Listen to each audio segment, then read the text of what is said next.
दोस्तों, एक बार एक गुरु अपने शिष्य के साथ कहीं से गुजर रहे थे। चलते चलते वो एक खेत के पास से गुजरे। खेत बहुत अच्छी जगह पर था। वहां की जमीन बहुत उपजाऊ थी, पर उस खेत की हालत देख के लगता था कि उस खेत का मालिक उस पर जरा भी ध्यान नहीं देता है। पूरी तरह से उजाड़ सी हालत थी उस खेत की। खैर, दोनों को बहुत प्यास लगी थी, तो वो खेत के बीच में बने एक टूटे फूटे घर के सामने पहुंचे। दरवाजा खटखटाया।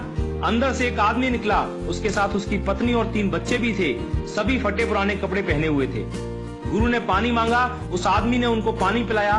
फिर गुरु ने उससे पूछा कि भाई साहब, आपके पास इतना बड़ा खेत है, ना वहां पर कोई फसल है, ना फलों के कोई पेड़ हैं, आखिर आप अपना गुजारा करते कैसे हैं?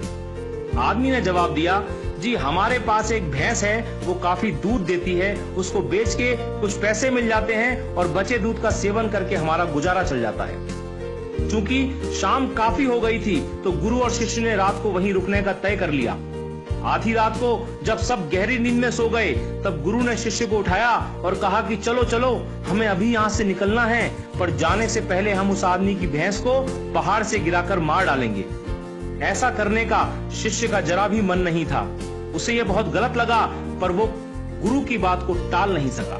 तो वो भैंस को मारकर रातों रात वहां से गायब हो गए। ये बात शिष्य के मन में बैठ गई थी। 10 साल के बाद वो शिष्य एक सफल आदमी बन गया, तो अपनी गलती का पश्चाताप करने के लिए और उस आदमी की मदद करने के लिए अपनी कार से उस खेत के सामने पहुंचा।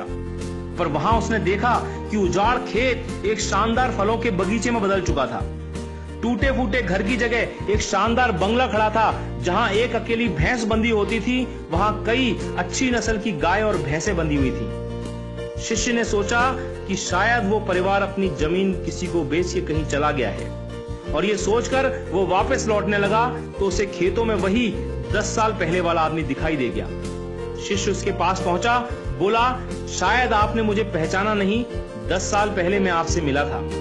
फिर वो आदमी बोला, नहीं नहीं, ऐसा नहीं है, मुझे याद है, आप और आपके गुरु आए थे। उस रात को तो मैं कभी भूल ही नहीं सकता। आप लोग बिना बताए चले गए, पर उस दिन न जाने कैसे हमारी भैंस पहाड़ से नीचे गिर के मर गई।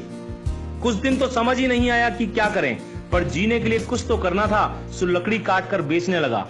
पैसे आए तो खेत में बुआई कर दी। फसल अच्छी हुई तो उसे बेच के फलों के बगीचे लगा दिए। काम अच्छा चल पड़ा और आज मैं आसपास के 1000 गांवों में सबसे बड़ा फल व्यापारी हूं। शिष्य बोला, ये काम आप पहले भी तो कर सकते थे। तो आदमी बोला, तब जिंदगी बिना मेहनत के गुजर रही थी, कोई रिस्क नहीं था, तो लगा नहीं कि मेरे अंदर इतनी क्षमता है, सो कोशिश ही नहीं की। पर जब भैंस मर गई तो हाथ पांव मारने पड़े और फाइनली मैं यहां तक पहुंच गया। दोस्तों, कई बार हम भी परिस्थितियों के इतने आदी हो जाते हैं कि उसी में जीना शुरू कर देते हैं, चाहे वो कंडीशन कितनी भी बुरी क्यों ना हो। यहाँ तक कि हम अपनी नौकरी से कई बार इतनी नफरत करते हैं, पर फिर भी उसे पकड़े पकड़े जिंदगी बिताने लगते हैं। कई बार नए अवसर के बारे में हम बस इसलिए नहीं सोचते क्योंकि पुराने से हमारा दाल रोटी का खर्चा निकल रहा होता है। हम डरते हैं रिस्क लेने से, और सिर्फ इन्हीं वजहों से हम कभी अपने फुल पोटेंशियल को रियलाइज नहीं कर पाते। हम अपनी क्षमताओं का पूरा उपयोग नहीं कर पाते, जिससे हमारी लाइफ कहीं बेहतर बन सकती है। दोस्तों, सोचिए कहीं आपकी लाइफ में भी कोई ऐसी भैंस तो नहीं है जो आपको एक बेटर लाइफ जीने से रोक रही है। आपने कहीं उस भैंस को बांध के तो नहीं रखा है, और यदि लगे कि ऐसा है तो आगे बढ़िए, हिम्मत करिए और काट के फेंक दीजिए उस रस्सी को जो आपको बांध के रखी हुई है। दोस्तों, आपके पास खोने के लिए सिर्फ वो एक भैंस है, यानी जरा सी चीज, पर पाने के लिए आपके पास सारा जहान है। Sky is the limit. मैं शैलेंद्र सिंह, आपका दिन शुभ हो।